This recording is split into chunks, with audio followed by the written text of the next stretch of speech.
할렐루야, 153 저녁교도 오신 여러분들을 주님의 이름으로 환영하고 축복합니다. 오늘 이 저녁 시간도 하나님께서 우리의 기도에 반드시 응답하실 줄로 믿습니다. 하나님의 역사를 경험하는 귀한 복된 시간이 되기를 간절히 소망하겠습니다. 먼저 하나님의 말씀 보도록 합니다. 창세기 39장 1절에서 5절 말씀입니다. 창세기 39장 1절에서 5절 말씀입니다. 제가 받들어 봉독하도록 하겠습니다. 요셉이 이끌려 애굽에 내려가매 바로의 신하 시대장 애굽 사람 보디발이 그를 그리로 데려간 이스마엘 사람의 손에서 그를 산이라. 여호와께서 요셉과 함께 하심으로 그가 형통한 자가 되어 그 주인 애굽 사람의 집에 있으니 그 주인이 여호와께서 그와 함께 하심을 보며 또 여호와께서 그의 범사에 형통케 하심을 보았더라. 요셉이 그 주인에게 은혜를 입어 섬기며 그가 요셉으로 가정 총무를 삼고 자기 소유를 다 그 손에 위임하니 그가 요셉에게 자기 집과 그 모든 소유물을 주관하게 한 때부터 여호와께서 요셉을 위하여 그 애굽 사람의 집에 복을 내리심으로 여호와의 복이 그의 집과 밭에 있는 모든 소유에 미친지라. 아멘. 우리는 형통을 위해서 기도합니다. 그런데 형통이 무엇인지에 대해서 진지하게 고민한 적은 거의 없습니다. 형통이란 건 무엇일까요? 일반적으로 생각해 본다면 형통하다라고 하는 말은 물질에 막힘이 없어야 되고 또 인간관계에 걸림돌이 없어야 되고 또한 미래에 대한 두려움과 걱정이 없어야 되는 거죠. 그때 형통하다라고 일반적으로 얘기를 합니다. 그런데 성경은 이 형통이라는 말을 뭐라고 말하고 있느냐면 우리가 말하는 형통과는 전혀 다른 형통을 볼 수 있습니다. 오늘 읽은 창세기 39장은 형통의 교과서라고 말할 수 있습니다. 요셉의 일생에서 가장 암담하고 침울하고 괴로웠던 39장에서 성경 말씀은 거듭해서 나오는 말씀이 뭐냐면 그는 형통한 자가 되었다라고 얘기를 합니다. 암울하고 침울한 가운데 있는데 형통한 자가 되었다. 좀 이해가 되지 않습니다. 오늘 말씀 2절 말씀 보도록 합니다. 여호와께서 요셉과 함께 하심으로 그가 형통한 자가 되어 그의 주인 애굽 사람의 집에 있으니 3절도 읽겠습니다. 그의 주인이 여호와께서 그와 함께 하심을 보고 또 여호와께서 그의 범사에 형통하게 하심을 보았더라. 자, 형통이라는 말이 이 거듭해서 나오는데 이 형통과 함께 나오는 말이 있습니다. 그게 뭐냐면 여호와께서 그와 함께 하시고입니다. 그러므로 형통의 본래적인 의미는 뭐냐면 하나님이 함께 하시는 거예요. 자, 이 형통하다고 하는 말 다시 한번 말씀드릴게요. 형통하다라는 말은 뭐냐면 하나님이 함께 하신다. 1절을 보시면 요셉이 이끌려 애굽에 내려가매 바로의 신하 친위대장 애굽 사람 보디발이 그를 그리로 데려간 이스마엘 사람의 손에서 요셉을 산이라 라고 기록되어 있습니다. 요셉이 미디안 상인들의 손에 의해서 팔렸어요. 상인들은 그를 인력시장으로 끌고 갔겠죠. 채색 옷이 벗겨지고 옷통이 다 드러난 벗어버린 채 말입니다. 17살짜리 요셉의 가격을 매깁니다. 사람들이 상인과 흥정을 하기 시작합니다. 이 흥정하는 인력 장터에서 요셉이 팔리는 모습을 여러분 상상해 보십시오. 요셉이 자기 인생을 보면서 내가 지금 여기에서 왜 이러고 있나?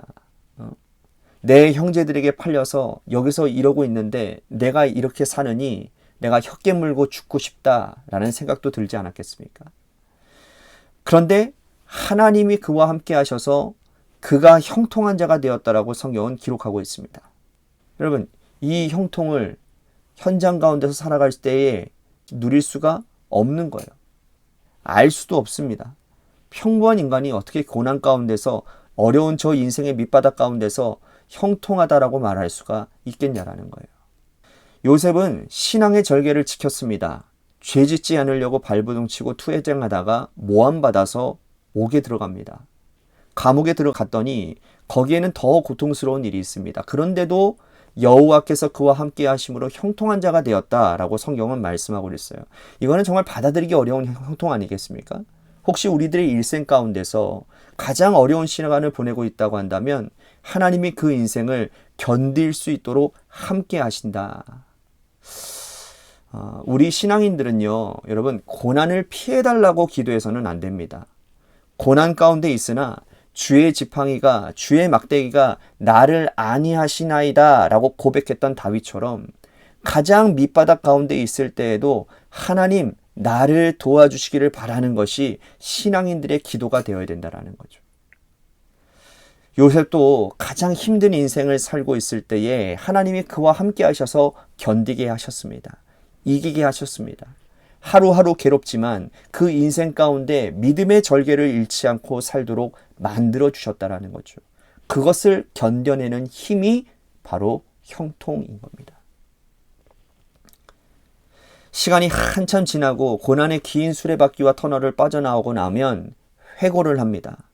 내가 그때 어떻게 견뎌냈지? 내가 정말 하루하루를 어떻게 이겨냈지? 하나님이 나와 함께 하시지 않았다면 나는 그 시간들을 도저히 견뎌낼 수가 없었을 것이다. 하나님이 함께 하심이 형통이구나. 이렇게 고백하게 될 거라는 거죠. 하나님이 도우시지 않으면 우리는 어려운 고난의 시간을 하루도 견뎌낼 수가 없습니다.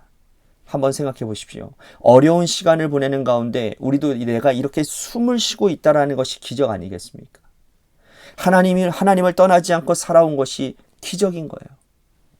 어떻게 그렇게 살 수 있었을까요? 하나님이 함께 하셨기 때문에 살아갈 수 있는 것입니다. 하나님이 함께 하셔서 형통한 자가 누리는 기적적인 삶의 특징이 있습니다. 그건 뭐냐면 주변 사람들에게 다르다라는 것을 보여준다라는 거예요. 오늘 본문 3절 말씀 보겠습니다.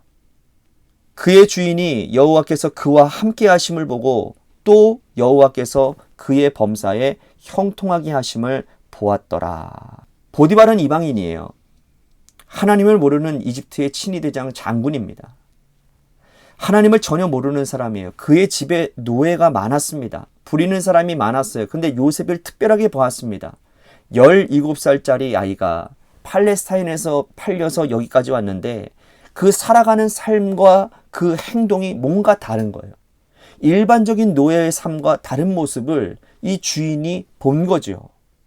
여러분, 우리가 인생의 갖은 길고와 어려움 가운데 처해 있더라도 믿지 않는 사람들의 눈에 저 사람은 좀 다르다라는 모습을 우리는 보여야 된다는 거예요. 이것이 하나님이 함께 하심에 대한 형통한 사람들의 모습이라는 겁니다. 하나님이 함께 하시는 사람은 설명할 수는 없지만 강력한 그 무엇인가가 보이고 느껴지는 사람들이라는 거예요. 그 사람들 때문에 주변 사람들도 복을 받게 됩니다. 그 사람은 고난의 시간을 지나고 있는데 그로 인해서 주변 사람들이 복을 받게 된다는 거예요. 5절 말씀 보십시오. 그가 요셉에게 자기의 집과 그의 모든 소유물을 주관하게 한 때부터 여호와께서 요셉을 위하여 그 애굽 사람의 집에 복을 내리심으로 여호와의 복이 그의 집과 밭에 있는 모든 소유에 미친지라. 하나님이 함께 하셔서 형통하게 된 요셉이 보디발의 집에 굴러온 복이 되었다라는 겁니다. 하나님이 보디발 때문에 그의 집에 복을 주신 게 아니에요. 누구 때문에? 요셉 때문인 거예요. 요셉은 비록 인생의 밑바닥을 살고 있으나 요셉과 함께한 하나님이 요셉이 보디발의 집에 살고 있기 때문에 보디발의 집에 복을 내리셨다는 겁니다. 여러분, 하나님이 함께하는 자의 특징인 거예요. 하나님이 함께 하시는 삶이 오늘 우리의 모습이 되기를 간절히 바라겠습니다.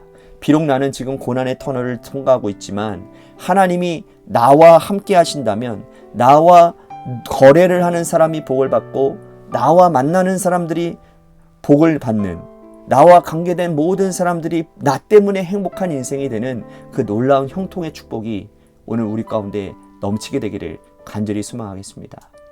오늘 말씀 생각하면서 우리 같이 기도했으면 좋겠습니다.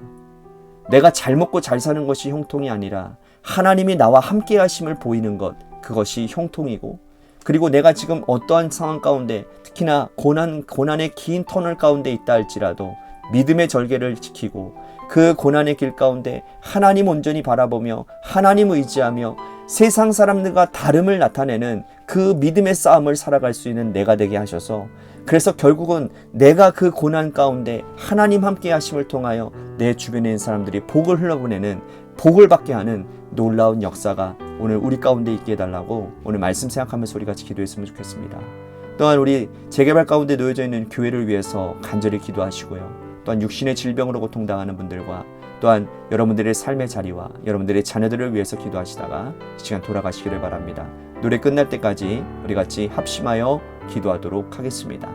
기도하시겠습니다.